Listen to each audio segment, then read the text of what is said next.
Hey all you lovelies, well it's a super hot day in the south of France and there's no way that we want to be standing over a hot stove today. So I'm going to show you how to make super quick pickled vegetables.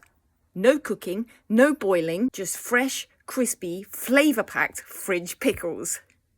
Yes! And don't forget you can completely make this your own with different or extra spices, herbs. But I'm just going to show you a super basic, delicious, quick veg pickle today. This is the easiest way to preserve seasonal veg in the summer, and it's perfect for salads, barbecue meats, put it in sandwiches, or to be honest, the perfect snack just to eat straight from the jar.